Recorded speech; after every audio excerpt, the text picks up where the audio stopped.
নবম হিজরি মোতাবেক 630 খ্রিস্টাব্দ সিরিয়া থেকে বাণিজ্য করে আসা কিছু বণিক মদিনায় খবর নিয়ে আসে রোম সম্রাট হেরাক্লিয়াস 40,000 সৈন্য নিয়ে এক বিশাল বাহিনী প্রস্তুত করেছেন। তার উদ্দেশ্য মদিনায় আক্রমণ করা। মদিনায় এই খবর পৌঁছলে বেশ চাঞ্চল্যের সৃষ্টি হয়, কেননা রোমানদের অধীনে ছিল তৎকালীন বিশ্বের সবচেয়ে শক্তিশালী সেনাবাহিনী। আরবদের কাছে রোমানরা ছিল প্রভুর মতো, যাদের চোখে চোখ রেখে কথা বলতেও সাহস পেত না মরুবাসী আরবরা। কিন্তু আল্লাহ নবী হযরত মুহাম্মদ সাল্লাল্লাহু আলাইহি সাল্লাম এই সংবাদে এতটুকু বিচলিত হন না, বরং তিনি অমিত সাহস বুকে নিয়ে ঘোষণা করেন, এই যুদ্ধ মদিনা কিংবা আরবের মাটিতে নয়, বরং এই যুদ্ধ হবে খোদ রোম সাম্রাজ্যের মাটিতে। শত্রুর হামলার জন্য আমরা ঘরে বসে অপেক্ষা করব না, বরং নিজেরাই অগ্রসর হয়ে রোমানদের ঘরে যেয়ে আঘাত করব। এই যুদ্ধ হবে তাবুকের ময়দানে। তৎকালীন বিশ্বের সবচেয়ে অনগ্রসর জনপদ আরবের একজন শাসকের পক্ষে তৎকালীন পরাশক্তি রোমানদের বিরুদ্ধে এমন সামরিক অভিযানের ঘোষণা ওই সময়কার বিশ্ব রাজনীতির প্রেক্ষাপটে ছিল অবিশ্বাস্য। কেবল নবী মুহাম্মদ সাল্লাল্লাহু আলাইহি সাল্লাম ছিলেন বলেই সম্ভব হয়েছিল এমন দুঃসাহসী পদক্ষেপ। তিনি মদিনা ও আশেপাশের মুসলিম গোত্রগুলোকে যুদ্ধের জন্য ব্যাপক প্রস্তুতির নির্দেশ দিলেন। বললেন, একজন যুদ্ধক্ষম মানুষও যেন পিছিয়ে না থাকে। শুরু হয় রাসূল সাল্লাল্লাহু আলাইহি সাল্লামের নেতৃত্বে আরেকটি মহাযুদ্ধের প্রস্তুতি। গড়ে ওঠে তৎকালীন আরবের ইতিহাসে সর্ববৃহৎ বাহিনী, যার সৈন্য সংখ্যা ছিল 30,000। ইতিহাসে এই অভিযানকে তাবুকের অভিযান হিসেবে অভিহিত করা হয়। নবী মুহাম্মদ সাল্লাল্লাহু আলাইহি সাল্লামের জীবনের সর্বশেষ বৃহৎ অভিযান ছিল এই তাবুকের যুদ্ধ। তবে এটা নিছক সামরিক অভিযানই ছিল না, বরং এটা ছিল মুসলিমদের জন্য এক ভয়ানক অগ্নি পরীক্ষা। এই যুদ্ধে অংশ নিতে গিয়ে সাহাবীদেরকে এত বেশি ত্যাগ স্বীকার করতে হয়েছিল, যা ইতিপূর্বে কখনো করতে হয়নি। আল্লাহ নবী দেখতে চেয়েছিলেন সারা পৃথিবীতে আল্লাহর সত্য দিনকে বিজয়ী করার জন্য জীবন ভর সংগ্রাম করে যে উম্মাহ তিনি গড়ে তুলেছিলেন, সেই উম্মাহ দুনিয়াকে শাসন করার জন্য কতটুকু প্রস্তুত হয়েছে। তামাম বিশ্বের পরাশক্তিগুলোকে চ্যালেঞ্জ করার হিম্মত তারা কতটুকু অর্জন করেছে। তিনি দেখতে চেয়েছিলেন নিজেদের ঘর বাড়ি পরিবার পরিজন আর ফল ফসলের মায়া ত্যাগ করে আল্লাহর পথে বহির্গত হওয়ার জন্য তারা কতটুকু প্রস্তুত। উম্মতে মুহাম্মদের ইতিহাসে সেই ভয়ানক অগ্নি পরীক্ষা তাবুকের অভিযান অধ্যায়ে আপনাকে স্বাগতম।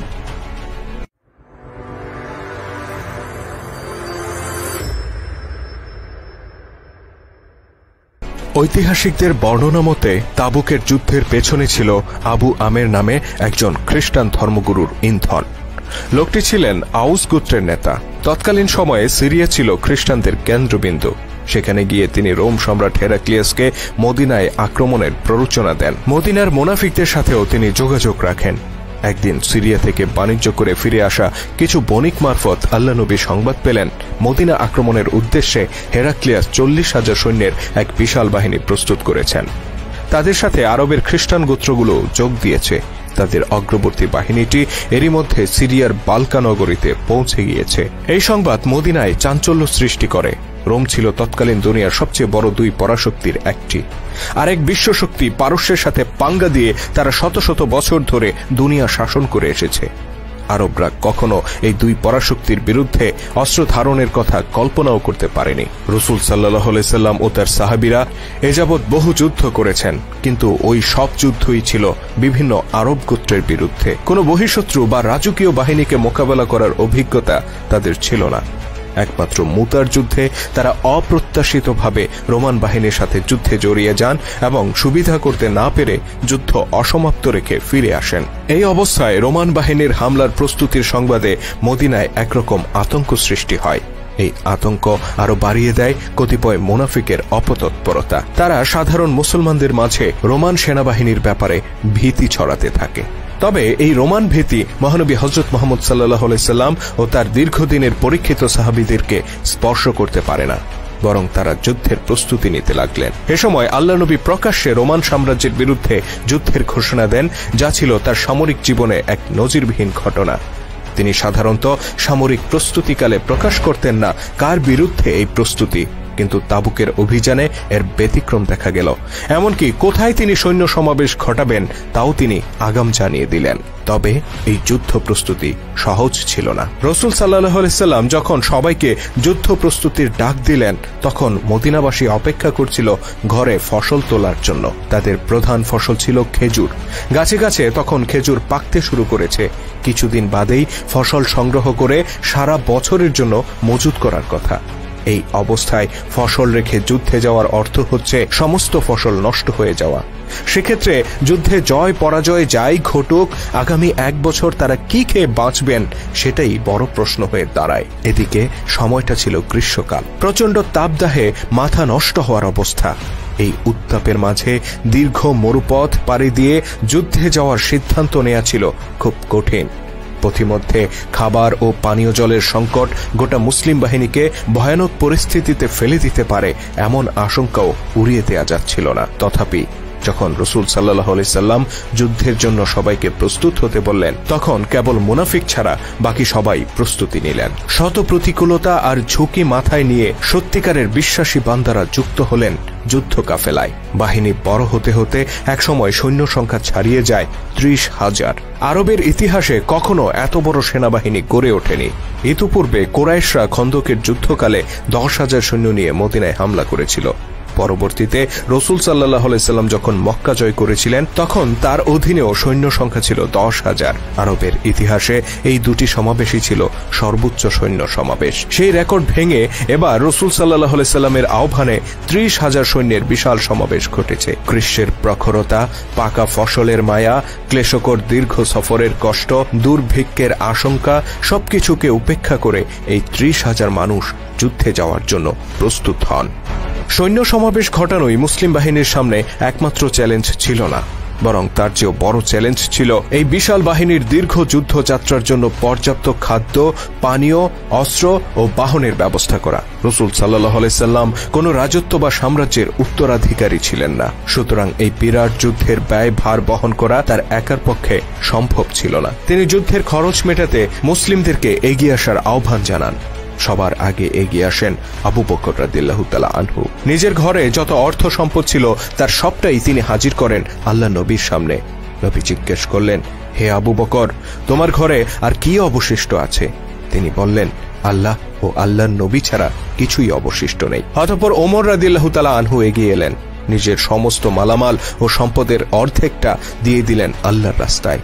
এদিকে ওসমান গনি নিয়ে আসেন হাওদা সহ 900 ওট, গদি ও পালান সহ 100 ঘোড়া, 1000 স্বর্ণ মুদ্রা, 200 উকিয়া রৌপ্য মুদ্রা সহ বিপুল সম্পদ। পাশাপাশি মোট সৈন্যের 1/3 অর্থাৎ 10,000 সৈন্যের ব্যয়ভার তিনি নিজের কাঁধে তুলে নেন। এভাবে প্রত্যেক সাহাবী তাদের সাধ্য অনুযায়ী আল্লাহর পথে 2 হাতে সম্পদ উজাড় করে দেন।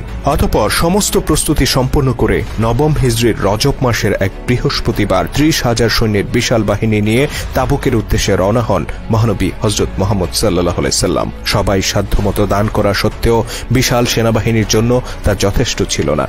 ছিল না পর্যাপ্ত বাহন। প্রতি 18 জনের জন্য একটি করে ওটের ব্যবস্থা হয়, যার উপরে তারা পালাক্রমে সওয়ার হতেন। পথিমধ্যে খাবারের সংকট দেখা দেয়, তারা নিদারুণ কষ্টে পতিত হন। এমনকি গাছের ছাল পাতা খেয়ে জীবন ধারণ করতে বাধ্য হন। এতে করে তাদের ঠোঁটগুলো ফুলে যায়। তবে সবচেয়ে বড় সংকট হিসেবে দেখা দেয় পানির অভাব। মশকে বয়ে আনা পানি খুব দ্রুতই ফুরিয়ে যায়। প্রচন্ড তৃষ্ণায় প্রাণ ওষ্ঠাগত হয়ে ওঠে। অপারক হয়ে তারা এক পর্যায়ে রাসূল সাল্লাল্লাহু আলাইহি সাল্লামের কাছে এসে পানির ব্যাপারে অভিযোগ পেশ করেন। তখন আল্লাহর নবী ব্যাকুল হৃদয়ে আল্লাহর দরবারে প্রার্থনা করেন, মহান আল্লাহ তাআলা তার পথে জীবন সম্পদ উৎসর্গকারী এই মানুষগুলোর দুঃখ কষ্টকে আর দীর্ঘায়িত করেন না। হঠাৎ করেই শুষ্ক মরুর আকাশে মেঘ ঘনীভূত হয় আর তা বিপুল বৃষ্টি বর্ষণ করে। যোদ্ধারা তৃপ্তি সহকারে পানি পান করেন আর মশকগুলো ভরে নেন। অতঃপর দীর্ঘ 15 দিনের কষ্টকর যাত্রা শেষে মুসলিম বাহিনী তাবুকের ময়দানে এসে শিবির স্থাপন করে। তাবুক ছিল রোম সাম্রাজ্যের অধীনস্থ সিরিয়ার রাজধানী দামেস্ক এবং মদিনার মধ্যবর্তী একটি এলাকা। মদিনা থেকে এর দূরত্ব ছিল 690 কিলোমিটার আর দামেস্ক থেকে 692 কিলোমিটার। সম্পূর্ণ যুদ্ধ প্রস্তুতি নিয়ে অপেক্ষা করতে থাকে মুসলিম বাহিনী, কিন্তু হেরাক্লিয়াসের বাহিনীর চিহ্নটুকু দেখা যায় না। বাড়তে থাকে অপেক্ষার প্রহর। না কোনো বাহিনীর দেখা মেলে, না কোনো গুপ্তচরের সন্ধান পাওয়া যায়। ঐতিহাসিকদের দাবি, হেরাক্লিয়াস মুসলিমদের বিশাল বাহিনীর আগমনের খবর পেয়ে সামনে অগ্রসর হওয়ার সাহস হারিয়ে ফেলেন।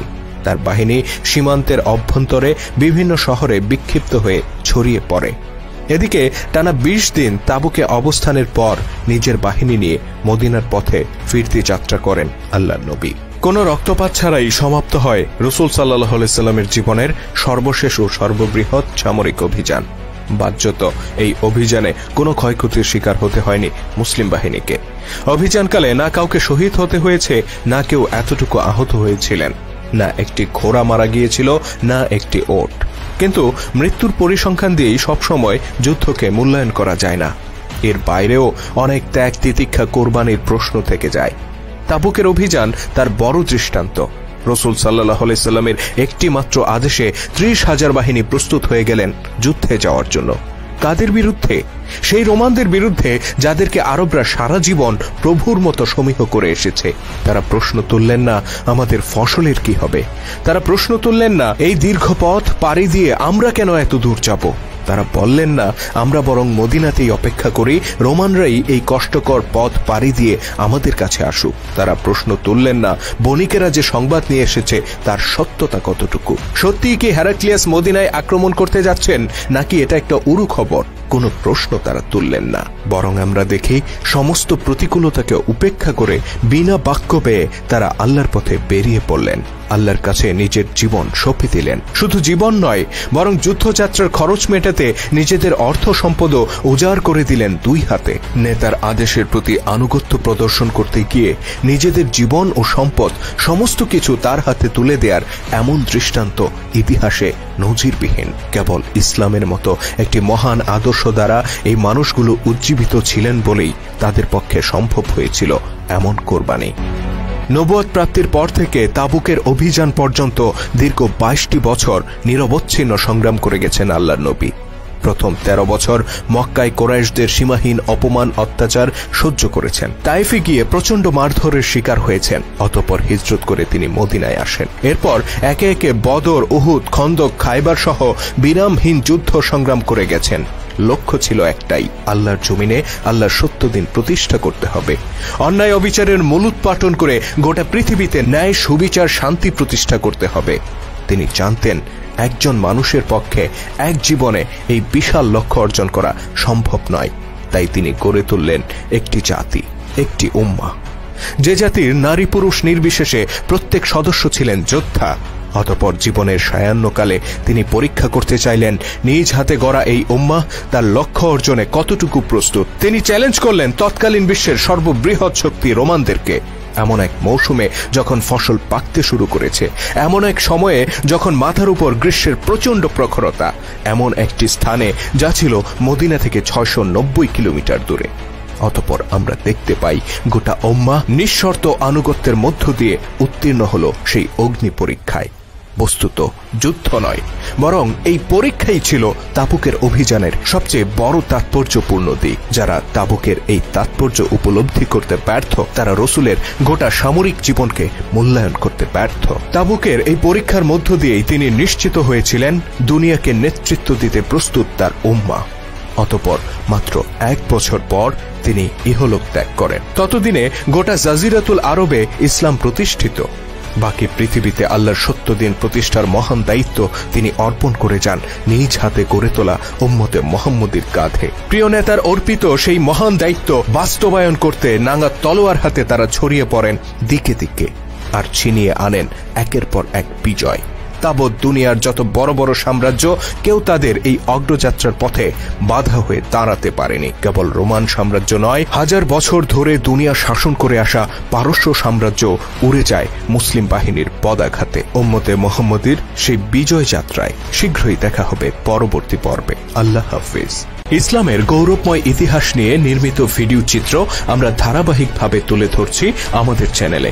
আপনি যদি নতুন হয়ে থাকেন তাহলে চ্যানেলটিতে সাবস্ক্রাইব করার অনুরোধ রইল। আর আজকের ভিডিওটি কেমন ছিল কমেন্ট করে জানাতে ভুলবেন না। যদি ভালো লেগে থাকে তাহলে অবশ্যই লাইক ও শেয়ার করে ছড়িয়ে দেওয়ার অনুরোধ রইল। আল্লাহ হাফেজ।